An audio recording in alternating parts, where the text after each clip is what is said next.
Taste the Daily.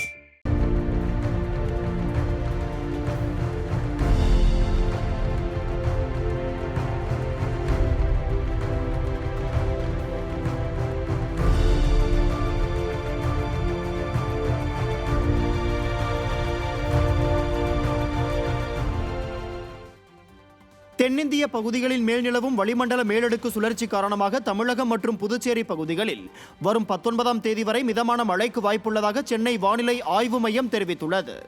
மேலும் அடுத்த 5 தினங்களுக்கு தமிழகம், புதுவை மற்றும் காரைக்கால் பகுதிகளில் ஒரு சில இடங்களில் அதிகபட்ச வெப்பநிலை 2 டிகிரி முதல் 3 டிகிரி செல்சியஸ் வரை அதிகரித்து காணப்படும் என தெரிவிக்கப்பட்டுள்ளது. சென்னை மற்றும் புறநகர் பகுதிகளில் அடுத்த 24 மணி நேரத்திற்கு வானம் ஓரளவு மேகமூட்டத்துடன் காணப்படும் என்றும், நகரின் ஒரு சில பகுதிகளில் இடி மற்றும் மின்னலுடன் கூடிய லேசானது முதல் மிதமான மழை பெய்ய வாய்ப்புள்ளதாகவும் சென்னை வானிலை ஆய்வு மையம் தெரிவித்துள்ளது. சென்னை எழும்பூரில் 10 அம்ச கோரிக்கைகளை வலியுறுத்தி விவசாயிகள் உண்ணாவிரத போராட்டத்தில் ஈடுபட்டனர். எழும்பூரில் உள்ள ராஜரத்னம் ஸ்டேடியம் முன்பாக நடந்த இந்த உண்ணாவிரத போராட்டத்தின் போது கர்நாடக அரசு மேகதாதுவில் அணை கட்டுவதையும், கேரள அரசு சிலந்தி ஆற்றில் அணை கட்டுவதையும் மத்திய அரசு அனுமதிக்க கூடாது என்றும், அதற்காக தமிழக அரசு சட்டசபையில் தீர்மானம் நிறைவேற்றி நடவடிக்கை எடுக்க வேண்டும் எனவும் விவசாயிகள் கோரிக்கை விடுத்தனர். இந்த போராட்டத்தில் தமிழக ஏரி மற்றும் ஆற்று பாசன விவசாயிகள் சங்கத்தைச் சேர்ந்த 200க்கும் மேற்பட்டோர் ஒரு நாள் உண்ணாவிரத போராட்டத்தில் ஈடுபட்டனர். பாலாறாக இருக்கட்டும், தென்பெண்ணை ஆறாக இருக்கட்டும், ஆந்திரா அரசு பாலாத்திர அணை கட்டுது, கேரளா அரசு சிலந்தி ஆற்றில் அணை கட்டுது, கர்நாடகா மேகதாதுவில் அணை கட்டுது. இப்படி தமிழகத்திற்குரிய தண்ணீரை தடுத்து நிறுத்தி தமிழக விவசாயத்தை அழிக்க நினைக்கும் மத்திய அரசுக்கு நாங்கள் வன்மையாக கண்டனத்தை தெரிவிச்சுக்கிறோம். அதேமாரி நம்ம மாநிலத்துக்கு வரக்கூடிய தண்ணியை தடுப்பணை கட்டக்கூடிய அண்டை மாநில அரசுகளுக்கு நாங்கள் கண்டனம் தெரிவிச்சுக்கிறோம். கிருஷ்ணகிரி மாவட்டம் ஓசூர் மாநகராட்சி சார்பில் விநியோகம் செய்யப்பட்ட தண்ணீரை குடித்தவர்களுக்கு வாந்தி, பேதி, மயக்கம் ஏற்பட்டு மருத்துவமனையில் தீவிர சிகிச்சை பெற்று வருகின்றனர். ஓசூர் மாநகராட்சிக்கு உட்பட்ட சின்ன எலசகிரியில் உள்ள அம்பேத்கர் காலனியில் மாநகராட்சி சார்பில் குடிநீர் விநியோகிக்கப்பட்டு வருகிறது. இந்நிலையில் இந்த தண்ணீரை குடித்த சுமார் 15க்கும் மேற்பட்ட பொதுமக்களுக்கு வயிற்றுப்போக்கு, வாந்தி, மயக்கம் ஏற்பட்டது. இதையடுத்து பாதிக்கப்பட்ட அந்த மக்கள் ஓசூர் அரசு மருத்துவமனையில் தீவிர சிகிச்சை பெற்று வருகின்றனர். விடியா திமுக அரசின் மாநகராட்சி அப்பாவி மக்களின் சுகாதாரத்தின் மீது அலட்சியம் காட்டுவதாக ஓசூர் பகுதி மக்கள் குற்றம் சாட்டியுள்ளனர். திருநெல்வேலி கிழக்கு மாவட்ட காங்கிரஸ் தலைவர் மர்மமாக உயிரிழந்தது குறித்து சிபிசிஐடி எஸ்பி முத்தரசி தலைமையில் ஆலோசனை கூட்டம் நடைபெற்றது. கடந்த மாதம் திருநெல்வேலி கிழக்கு மாவட்ட காங்கிரஸ் தலைவர் ஜெயக்குமார் மர்மமான முறையில் உயிரிழந்தார். இது தொடர்பாக தமிழக போலீஸ் விசாரணையில் எந்த துப்பும் துலங்காத காரணத்தால் வழக்கு சிபிசிஐடி வசம் மாற்றப்பட்டது. இச்சம்பவம் தொடர்பாக விசாரணை நடைபெற்று வந்த நிலையில் வரும் 20ஆம் தேதி சட்டசபை கூடுகிறது. அப்போது சட்டசபையில் எழும் கேள்விகளுக்கு பதிலளிக்க சிபிசிஐடி எஸ்பி முத்தரசி தலைமையில் ஆலோசனை கூட்டம் திருநெல்வேலியில் நடைபெற்றது. விடியா திமுக ஆட்சியில் கூட்டணி கட்சியினருக்கே பாதுகாப்பில்லை என காங்கிரஸ் நிர்வாகிகள் அதிருப்தி தெரிவித்துள்ளனர். விக்கிரவாண்டி இடைத்தேர்தலுக்கு பயன்படுத்த உள்ள 575 மின்னணு வாக்குப்பதிவு இயந்திரங்கள் திருக்கோவிலூரில் இருந்து விக்கிரவாண்டிக்கு அனுப்பி வைக்கப்பட்டன. விழுப்புரம் மாவட்டம் விக்கிரவாண்டி சட்டமன்ற உறுப்பினராக இருந்த புகழேந்தி மறைவை அடுத்து இந்திய தேர்தல் ஆணையம் ஜூலை 10ஆம் தேதி அந்த தொகுதிக்கு இடைத்தேர்தல் நடைபெறும் என்ற அறிவிப்பை வெளியிட்டது. இந்த நிலையில் திருக்கோவிலூர் வருவாய் வட்டாட்சியர் அலுவலகத்தில் பாதுகாப்பாக வைக்கப்பட்டிருந்த 575 மின்னணு வாக்குப்பதிவு இயந்திரங்கள் அனைத்து கட்சியினர் முன்னிலையில் விக்கிரவாண்டி சட்டமன்ற தொகுதிக்கு அனுப்பப்பட்டன.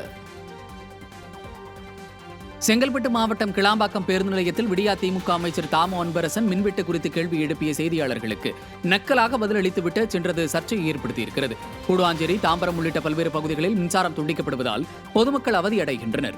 பொதுமக்கள் தானாக சில இடங்களில் போராட்டத்திலும் ஈடுபட்டனர் என செய்தியாளர்கள் கேள்வி எழுப்பியதற்கு டிரான்ஸ்பார்மர் பழுதானால் அப்படித்தான் நடக்கும், மழை பெய்தால் காத்தடித்தால் மின்சாரம் நிற்கத்தான் செய்யும் என திமுக அமைச்சர் கிண்டலாக பேசியது அதிர்ச்சியை ஏற்படுத்தியுள்ளது. மக்கள் பிரச்சனை குறித்து கேள்வி எழுப்பினால் நக்கலாக பதில் சொல்வதே விடியா திமுக அமைச்சர்களுக்கு வாடிக்கையாகி போய்விட்டது என பொதுமக்கள் குற்றம் சாட்டுகின்றனர். ஒன்னு ரெண்டு இடத்துல டிரான்ஸ்ஃபார்ம் ஃபெயிலியர் ஆயிருக்கும், அது மாதிரி தான் இருக்கும். தப்பாலாம் சொல்லாதீங்க. ஏங்க காத்து மழை அடிச்சுது, மரம் சாஞ்சு விழுது, திடீர்னு கரண்ட் அந்த இடத்துல கட்டு தான் ஆகும். அதுக்கு எல்லா இடத்துலயும் கட் ஆகுதுன்னா எப்படி அது?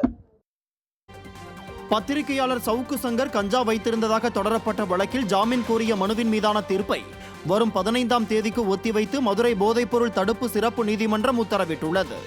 சவுக்கு சங்கர் தனக்கு ஜாமீன் கோரி தாக்கல் செய்த மனுவானது மதுரை மாவட்ட போதைப்பொருள் தடுப்பு சிறப்பு நீதிமன்றத்தில் நீதிபதி செங்கமல செல்வன் முன்பாக விசாரணைக்கு வந்தது. அப்போது இரு தரப்பு வாதங்களையும் கேட்டறிந்த நீதிபதி வழக்கின் தீர்ப்பை வரும் 15ஆம் தேதிக்கு ஒத்திவைத்தார். இதனைத் தொடர்ந்து சவுக்கு சங்கர் தரப்பு வழக்கறிஞர் கோபாலகிருஷ்ணன் நீதிமன்ற வளாகத்தில் செய்தியாளர்களிடம் பேசிய போது, சிறையில் சவுக்கு சங்கருக்கு நடைபெறும் கொடுமைகளை கண்டித்து புழல் சிறையில் அவர் 2 நாட்களாக உண்ணாவிரதம் இருந்து வந்ததாக கூறினார். சிறையில் தொடர்ந்து கொடுமைகள் நடைபெறுவதாகவும், சவுக்கு சங்கருக்கு உடல் ரீதியாகவும் மன ரீதியாகவும் சிறையில் துன்புறுத்தல் நடைபெறுவதாகவும் அவர் குற்றம் சாட்டினார். கடைசி 2 நாளாக ஒரு உண்ணாவிரதம் இருக்கார். ஆக்சுவலி காரணம் என்னென்னா, மீண்டும் சிறை கொடுமைகள் தான். அதாவது சட்டத்துக்கு புறம்பாக சிறை கைதிகளுக்கு கிடைக்க வேண்டிய நியாயமான எந்த விஷயமுமே அவருக்கு சிறையில் வழங்கப்படுறதில்ல. அது என்னன்னு கேட்டிங்கன்னா, நம்ம முதல்ல கோயம்புத்தூர் சிறையில் சொன்ன மாதிரி அவரை ஒரு மனநலம் பாதிக்கப்பட்ட ஒரு பிளாக்கில், மென்டல் பிளாக்கில் வச்சுருந்தாங்க, தனிமைச் சிறையில் வச்சுருந்தாங்கன்னு சொல்லி தான் சென்ட்ரல் புழல் சிறைக்கு மாற்றணும், சென்னைக்கு. திருப்பியும் அதே கொடுமைகள் அங்கே நடந்துகிட்ருக்கு. சொல்ல போனோம்னு சொன்னோம்னா 24 மணி நேரம் ஒரு காவலரை போட்டு, சிறைங்கிறதே ஒரு காவல் தான், அந்த காவலுக்குள்ளேயும் இன்னொரு காவலரை 24 மணி நேரம் போட்டு அவரை தொடர்ந்து மன சித்திரவதைக்கு செஞ்சுட்ருக்காங்க இந்த சிறை நிர்வாகம். இதை நாங்கள் கண்டிப்பாக நீதிமன்றங்களுக்கு எடுத்து சென்று அந்த சிறை கொடுமைகளுக்கு எதிராக நாங்கள் மனு அளிக்க போகிறோம். கோவையில் உள்ள ரேஷன் கடைகளில் வழங்கக்கூடிய பொருட்கள் முறையாக வழங்கப்படவில்லை என பொதுமக்கள் குற்றம் சாட்டியுள்ளனர். தமிழகம் முழுவதும் செயல்பட்டு வரும் ரேஷன் கடைகள் மூலம் அரிசி, சர்க்கரை, மண்ணெண்ணெய், துவரம்பருப்பு, பாமாயில் உள்ளிட்டவை பொதுமக்களுக்கு விநியோகம் செய்யப்பட்டு வருகின்றன. இந்நிலையில் விடியா திமுக ஆட்சியில் ரேஷன் கடைகளில் பருப்பு, ஆயில் மற்றும் அரிசி விநியோகம் பல மாதங்களுக்கு ஒரு முறை நடைபெறுவதாக பொதுமக்கள் குற்றம் சாட்டியுள்ளனர். மேலும் மக்களுக்கு தேவையான பொருட்களை வழங்காமல் சோப்பு, உப்பு போன்ற பொருட்களை வாங்க வேண்டும் என கடை ஊழியர்கள் வற்புறுத்துவதாக குற்றச்சாட்டு எழுந்துள்ளது. கடையில் பருப்பு, ஆயில் கிடைக்கிறதே இல்லைங்க. வெளியில் போய் வாங்கி சாப்பிட்ற அளவுக்கு எங்களுக்கு வசதி வாய்ப்புகள் இல்லைங்க. ரொம்ப கஷ்டமான சூழ்நிலையில் தான் நாங்கள் குடும்பம் நடத்துகிறோம். இந்த சூழ்நிலையில் ரேஷன் கடையில் ஆயில், பருப்பு கிடைக்கிறதே இல்லைங்க. ஆயில், பருப்பு தயவு செஞ்சு எல்லா ரேஷன் கடையிலையும் கிடைக்கிற மாதிரி ஏற்பாடு பண்ணுங்கள். ரேஷன் கடையிலேயே இப்படி பொருள் இல்லைன்னா நாங்கள் என்னதாங்க பண்ணுறது? உடனடியாக அரசாங்கம் இதில் தலையிட்டு எல்லா ரேஷன் கடைகளிலையும் அத்தியாவசிய பொருட்கள் தங்கு தடையின்றி கிடைக்கிறதுக்கு வழி வரணும்னு நான் கேட்டுக்கிறேங்க. கோலாலம்பூர் தோகா மலேசியன் ஏர்லைன்ஸ் விமானத்தில் சென்ற பயணி ஒருவருக்கு திடீரென மாரடைப்பு ஏற்பட்டதால் அவசரமாக சென்னை விமான நிலையத்தில் தரையிறக்கப்பட்டது. மலேசிய தலைநகர் கோலாலம்பூரில் இருந்து கத்தார் நாட்டின் தோகா செல்லும் மலேசியன் ஏர்லைன்ஸ் பயணிகள் விமானம் சென்னை வான்வெளியை கடந்து சென்று கொண்டிருந்தது. இதில் ரேமன் செல்வராஜ் என்பவர் தனது குடும்பத்தினர் 3 பேருடன் விமானத்தில் பயணித்துக் கொண்டிருந்தார். அப்போது அவருக்கு திடீரென நெஞ்சுவலி ஏற்படவே தலைமை விமானியிடம் தெரிவிக்கப்பட்டது. இதையடுத்து விமானி சென்னை விமான நிலைய கட்டுப்பாட்டு அறையுடன் அவசரமாக தொடர்பு கொண்டதை அடுத்து சென்னையில் அவசரமாக தரையிறங்க அனுமதி அளித்தனர். அதனைத் தொடர்ந்து மருத்துவ குழுவினர் பயணியை பரிசோதித்த போது அவர் மாரடைப்பால் உயிரிழந்து விட்டதாக தெரிவித்தனர். உயிரிழந்தவரது உடலை கைப்பற்றிய போலீசார் பிரேத பரிசோதனைக்காக குரோம்பேட்டை அரசு மருத்துவமனைக்கு அனுப்பி வைத்தனர். தஞ்சாவூர் மாவட்டம் பேராவூரணி அருகில் இருந்து குவைத் நாட்டிற்கு வேலைக்கு சென்ற இளைஞரை தொடர்பு கொள்ள முடியாததால் அவரை மீட்டுத் தரும்படி குடும்பத்தினர் கோரிக்கை விடுத்துள்ளனர். ஆதனூர் பகுதியைச் சேர்ந்த மனோகரின் மகன் புனாப் ரிச்சர்ட் ராய் குவைத் நாட்டில் குவாலிட்டி இன்ஸ்பெக்டராக பணியாற்றி வந்தார். இந்த நிலையில் குவைத் நாட்டில் நடந்த தீ விபத்தில் 41க்கும் மேற்பட்டோர் உயிரிழந்ததாக கூறப்படுகிறது. இந்த நிலையில் குவைத் நாட்டில் உள்ள தங்கள் மகனை தொடர்பு கொள்ள முடியாததால் பெற்றோர் வேதனை அடைந்துள்ளனர். எனவே தமிழக அரசு தலையிட்டு தங்கள் மகனை மீட்டு தரும்படி பெற்றோர் கோரிக்கை விடுத்துள்ளனர். புதுச்சேரியில் விஷவாயு தாக்கிய பகுதியில் 4 பேருக்கு திடீரென மூச்சு திணறல் ஏற்பட்டு மருத்துவமனையில் அனுமதிக்கப்பட்டுள்ளனர். புதுச்சேரியில் ரெட்டியார்பாளையம் புதுநகரில் கழிவறை வழியே விஷவாயு தாக்கி 3 பேர் உயிரிழந்தனர். இதையடுத்து அந்த பகுதியில் பொதுப்பணித்துறை, நகராட்சி அதிகாரிகள், ஊழியர்கள் பாதாள சாக்கடையை சீரமைக்கும் பணியில் ஈடுபட்டு வருகின்றனர். 2வது நாளாக மருத்துவ குழுவினர் முகாமிட்டு மக்களிடம் பரிசோதனை செய்தனர். அப்போது பரிசோதனைக்கு வந்த சிலர் துர்நாற்றம் வீசுவதால் தங்களுக்கு மூச்சடைப்பு ஏற்பட்டதாக கூறினர். மருத்துவர்கள் பரிசோதித்த போது சிலருக்கு இரத்த கொதிப்பு அதிகமாக இருந்ததால் 3 பேர் ஆம்புலன்ஸ் மூலம் அரசு பொது மருத்துவமனைக்கு அனுப்பி வைக்கப்பட்டனர். குவைத்தில் தொழிலாளர்கள் குடியிருப்பில் நிகழ்ந்த பயங்கர தீ விபத்தில் ராமநாதபுரம் மாவட்டத்தைச் சேர்ந்த ஒருவர் உயிரிழந்த சம்பவம் சோகத்தை ஏற்படுத்தியுள்ளது. தென்னவனூர் கிராமத்தைச் சேர்ந்த கருப்பண்ணன் ராமு என்பவர் பல ஆண்டுகளாக குவைத்தில் உள்ள சூப்பர் மார்க்கெட்டில் பணியாற்றி வந்தார்.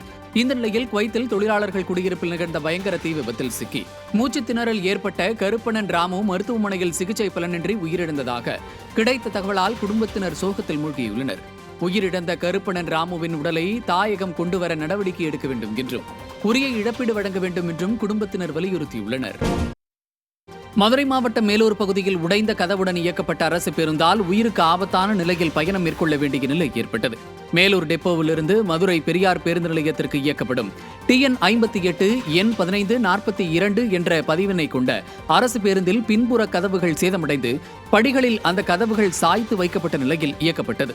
இதனால் பின்புற படிக்கட்டுகளை பயணிகள் பயன்படுத்த முடியாத அவல நிலை ஏற்பட்டது.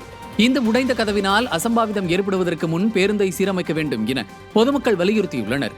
விடியா திமுக ஆட்சியில் பேருந்துகள் முறையாக பராமரிக்கப்படாமல் ஓட்டை உடைசலுடன் இயக்கப்படுவதால் பயணிகளின் பாதுகாப்பு கேள்விக்குறியாகியுள்ளது.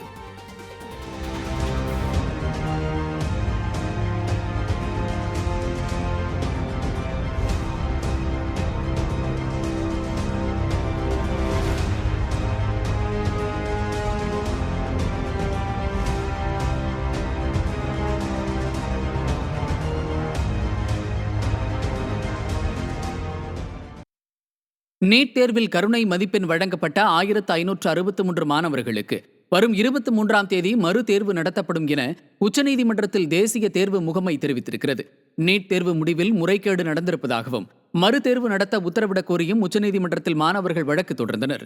இதையடுத்து தேசிய தேர்வு முகமைக்கு உச்சநீதிமன்றம் நோட்டீஸ் அனுப்பியது.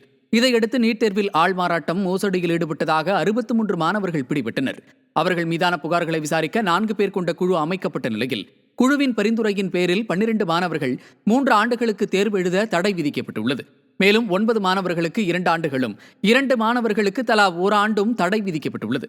மீதம் இருக்கின்ற 40 மாணவர்களின் தேர்வு முடிவுகள் நிறுத்தி வைக்கப்பட்டுள்ளன. இது தொடர்பான வழக்கு விசாரணை உச்சநீதிமன்றத்தில் விசாரணைக்கு வந்தபோது நீட் தேர்வில் கருணை மதிப்பெண் வழங்கப்பட்ட 1563 மாணவர்களுக்கு மறு தேர்வு நடத்தப்படும் என தேசிய தேர்வு முகமை தெரிவித்துள்ளது. தேனி மாவட்டத்தில் 1 கிலோ தக்காளி விலை 120 ரூபாயாக உச்சம் தொட்டுள்ளது. தக்காளி வரத்து குறைந்ததால் கடந்த சில நாட்களாக விலை கிடுகிடுவென அதிகரித்து வருகிறது.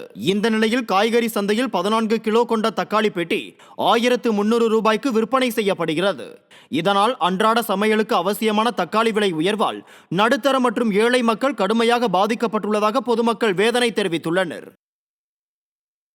திருப்பூர் மாவட்டம் தென்னம்பாளையம் காய்கறி சந்தையில் வரத்து குறைவால் தக்காளியை தொடர்ந்து வெங்காயத்தின் விலையும் உயர்ந்துள்ளது. தென்னம்பாளையம் காய்கறி சந்தையில் 1 கிலோ தக்காளி விலை 40 ரூபாயில் இருந்து தற்போது 70 முதல் 80 ரூபாய் வரை விற்பனை செய்யப்படுகிறது. மேலும் மகாராஷ்டிரா மாநிலத்தில் பரவலாக பெய்து வரும் மழை காரணமாக 1 கிலோ வெங்காயத்தின் விலை 40 ரூபாயில் இருந்து தற்போது 70 ரூபாய் முதல் 80 ரூபாயாகவும், சின்ன வெங்காயம் கிலோ 120 ரூபாய்க்கும் விற்பனை செய்யப்படுகிறது. இதனால் இல்லத்தரசிகள் வேதனை அடைந்துள்ளனர். தேவைக்கு நம்ம தேவைக்கு பார்த்து திருப்பூர் கிட்டத்தட்ட ஒரு 5000 ரூபாய் தேவைப்படுது. அது இல்லாதனா திருப்பூர் தகவல் இல்லாதனால நம்ம வெளியே ஆந்திரா கர்நாடகாலேருந்து கொண்டு வரோம். கிட்டத்தட்ட ஒரு 2000-2500 ரூபாய் பெரிய பாஸ் கொண்டு வந்து சேல்ஸ் பண்ணிட்டு இருக்கிறோம். 2 நாள் முகூர்த்தம் கொஞ்சம் அதிகமாக இருந்ததுனால 70-80 ரூபா ரீட்டைல் பண்ணிட்டு இருந்தாங்க. இப்போ இடையில இப்போ 2 நாள் கழிச்சு திருப்பி விலை கொஞ்சம் ஒரு 1800 இருந்தது. இப்போ ஒரு 1600 ரூபாய்க்கு வந்திருக்குண்ணா பெரிய பாக்ஸ். மகாராஷ்டிராவில் மட்டும்தான் வெங்காயம் பல்லாரி வரத்து வருதுங்க. தமிழ்நாட்டில் வரத்து இல்லைங்க. அதனால் மழையின் காரணமாக பல்லாரி விலை இப்போ கிலோக்கு 2 ரூபா 3 ரூபா எச்சாகிட்டு இருக்குதுங்க. மழை நீடிச்சுன்னா கண்டிப்பாக விலை உயருக்கு வாய்ப்புகள் மிக அதிகங்க. Taste the Daily.